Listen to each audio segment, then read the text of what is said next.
Right now there is a large talk on how do we prevent gun violence in the United States. Well, here's a better question. How do we prevent violence in the United States? Because the gun is just the tool, not the causation. Now, can we fix the causation? Probably not. However, there are things we can do that will allow us to put in check those who have a tendency to commit crimes, harm people, their property, and to be able to make life easier for the rest of us. Universal background checks ain't gonna do it. First and foremost. Because criminals are gonna criminal. They're not going to, if they want a gun, they aren't gonna go through any kind of proper channels. So,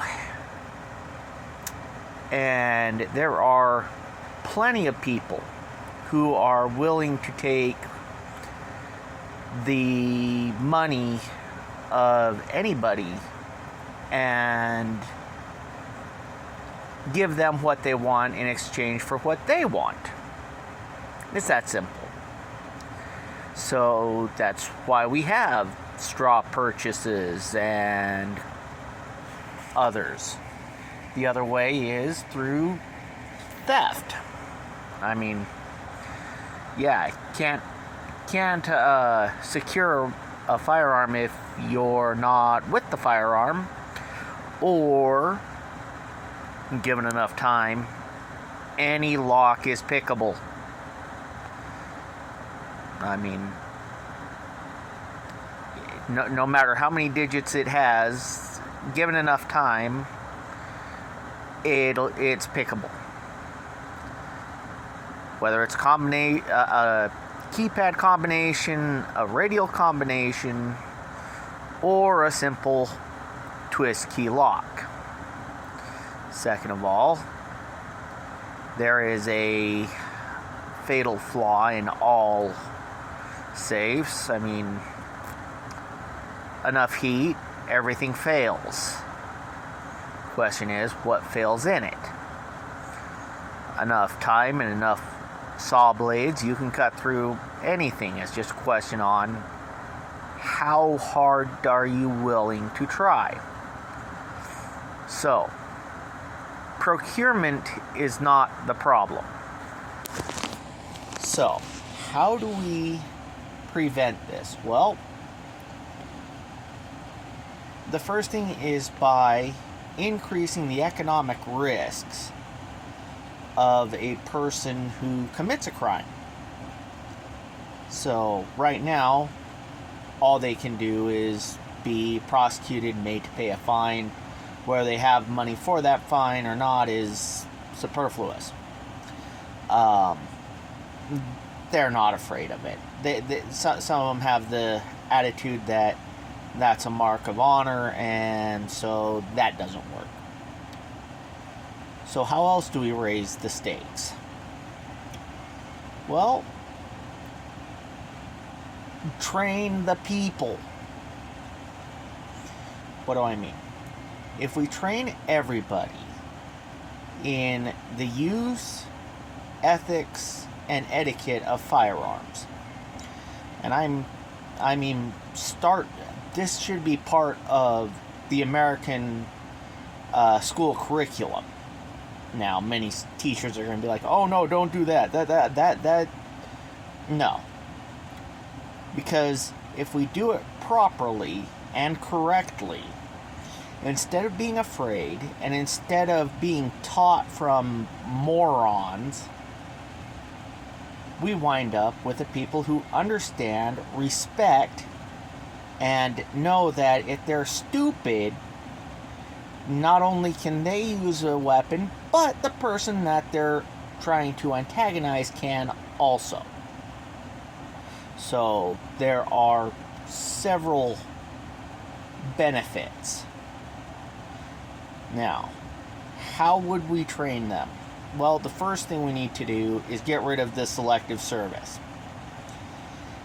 It's not a good system. It only allows you to be called up into the federal system, which has been totally used illegally in violation of our Third Amendment. We'll go into that at a later time. However, first thing we need to do, drill into the younger kids what a firearm is.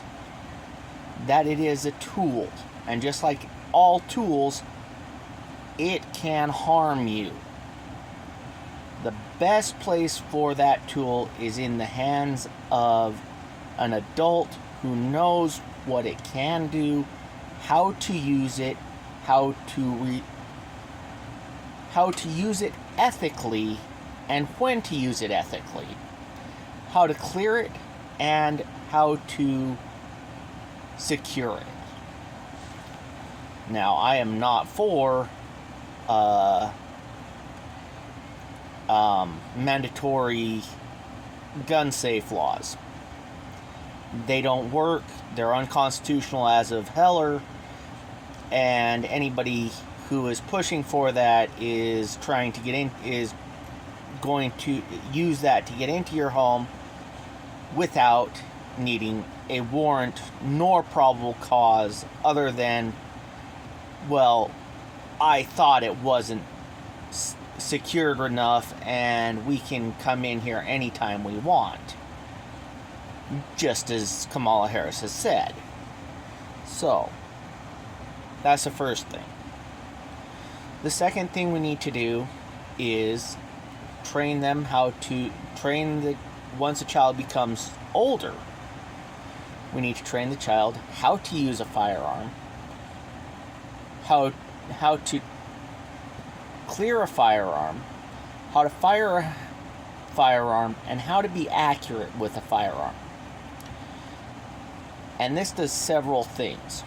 Boosts their self-confidence, allows them to know that they are in far more control than what they think they are in, and it makes it so that anybody who is trying to use force now has to use words, because force is not a useful factor when the other person can plant you.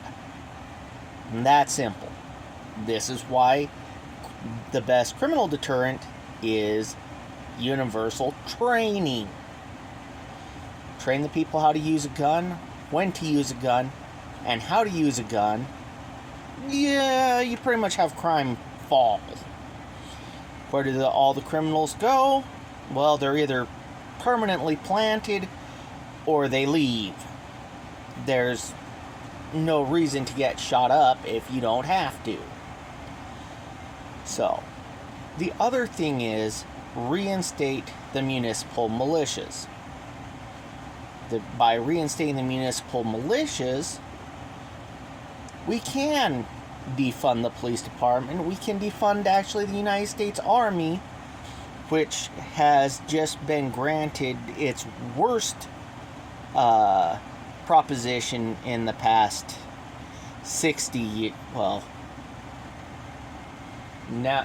60 years. The use of live ammo to support law enforcement efforts, which is a big way of saying, yeah, we don't like your politics, we're going to blow your heads off if you start to protest. If we don't like your protest, which we have seen during the Summer of Love riots and what happened on the True the Vote riot in Washington, D.C. So,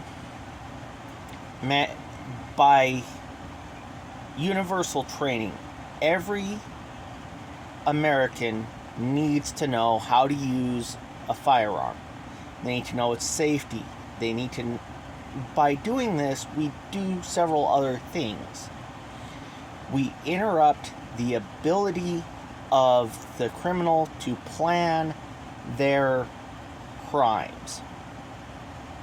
Because now the stakes are raised to a point where it's not years behind bars. It's not money. It's not community service. It's, if I push this person I'm going to commit a crime against too far, they're going to shoot me. They're going to shoot me, and there is nothing I can do about it. So, universal training. Why does it work?